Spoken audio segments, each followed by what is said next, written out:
गुरु भक्ति योग।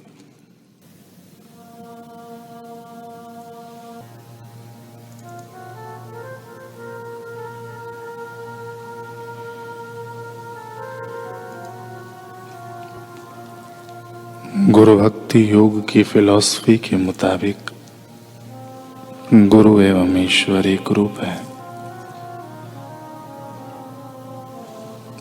अतः गुरु के प्रति संपूर्ण आत्मसमर्पण करना अत्यंत आवश्यक है।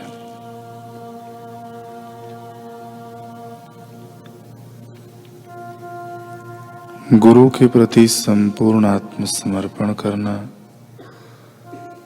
यह गुरु भक्ति का सर्वोच्च सोपान है।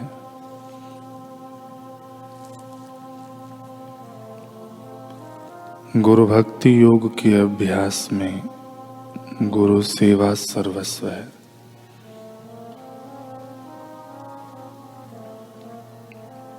गुरु कृपा गुरु भक्ति योग का आखिरी ध्येय है।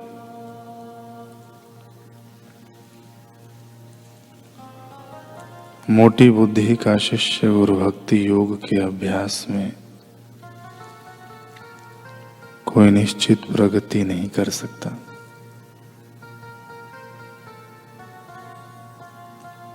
जो शिष्य गुरु भक्ति योग का अभ्यास करना चाहता है उसके लिए कुसंग शत्रु के समान है।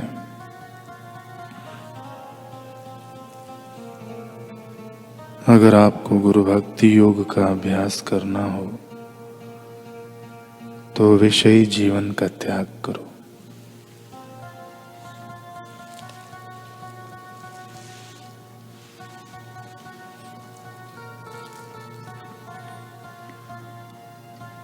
भगवान रामचंद्र जी कहते हैं, भावार्थ रामायण में आता है कि महर्षि वशिष्ठ जी द्वारा राम जी को आत्मज्ञान का उपदेश मिला और वे आत्मानंद में मग्न हो गए।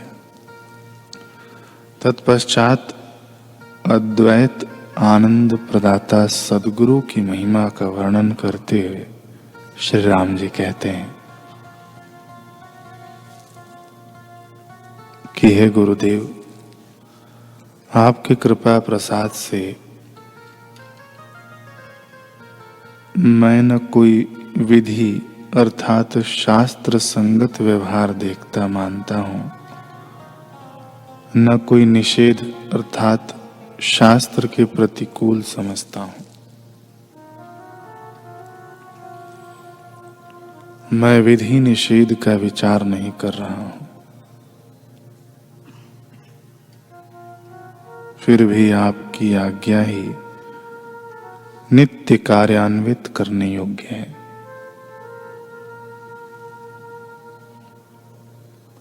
हे सज्जनों, आत्मज्ञान से तथा आत्मज्ञानी गुरु से बढ़कर कुछ भी नहीं है। हे महामुनि वशिष्ठ जी, आपके आदेश का पालन करना ही मेरे लिए प्रताप की बात है।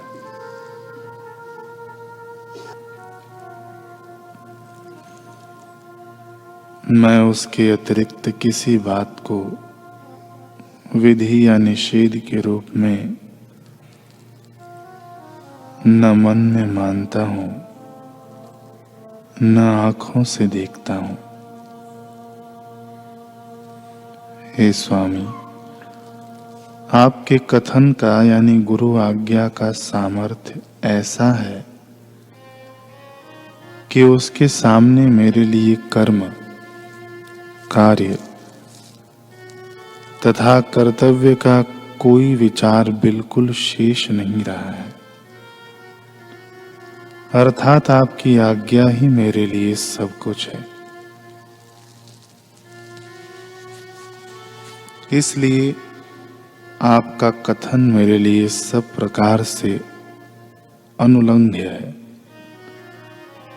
अर्थात उसे मैं किसी भी प्रकार उसे किसी भी प्रकार टाला नहीं जा सकता। आपका जैसा भी आदेश हो वह मेरे लिए प्रयत्न पूर्वक अति विश्वास के साथ सब प्रकार से करने योग्य है। शिष्य अपने सद्गुरु के आदेश का प्राणों के निकल जाने की स्थिति में भी बिल्कुल उल्लंघन न करे।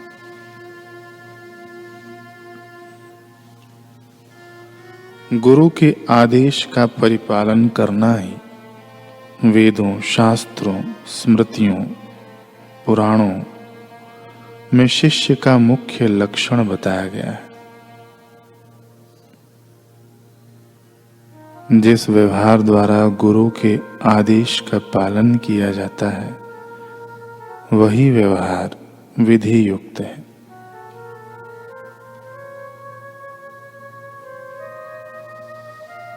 गुरु के आदेश का उल्लंघन करना ही घोर महापाप है। महापाप के लिए शास्त्रों में प्रायश्चित की व्यवस्था निर्धारित है, परंतु गुरु के आदेश की अवज्ञा करना पूर्ण रूप से वज्र पाप है, जिसका किसी भी प्रायश्चित से दोष निवारण नहीं होता।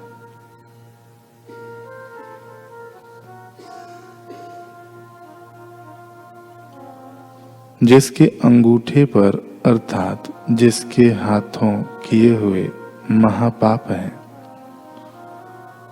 उसके उन पापों के करोड़ों गुना अधिक पाप गुरु की अवज्ञा करने पर होते हैं। गुरु की अवज्ञा करना वज्र पाप है और कोटि कोटि पापों के बराबर होता है। गुरु की अवज्ञा शिष्य के धर्म तथा कर्तव्य कर्म का नाश कर देती है। उससे उसे स्पष्ट ठोस हानि पहुंचती है। इसलिए सारभूत यह बात है कि आत्मज्ञान ही सबसे बड़ा लाभ है। बिना आत्मज्ञान के 14 विद्याएं तथा 64 कलाएं दुख स्वरूप हो जाती हैं। वे सब विकृत हीन हो जाती हैं। आत्मज्ञान की प्राप्ति में सुख का समारोह सा होता है। आत्मज्ञान समस्त सिद्धांतों की चरम सीमा है। आत्मविद्या ही मुख्य ज्ञान है। जो अन्य 14 विद्याएं विख्यात हैं, वे सब अविद्याएं ही हैं। उस आत्मज्ञान का सद्गुरु से बड़ा ज्ञाता कोई नहीं है। किसी देवता में भी सद्गुरु से अधिक बड़ाई यानी श्रेष्ठता नहीं है। समस्त गुणों से परे स्थित मुख्य सद्गुरु ही हैं। वे ही वंदनीय हैं। ब्रह्मा, विष्णु और शिव भी सद्गुरु के सेवक हैं। तीनों लोकों में सद्गुरु से बड़ा अधिक योग्य कोई भी नहीं है।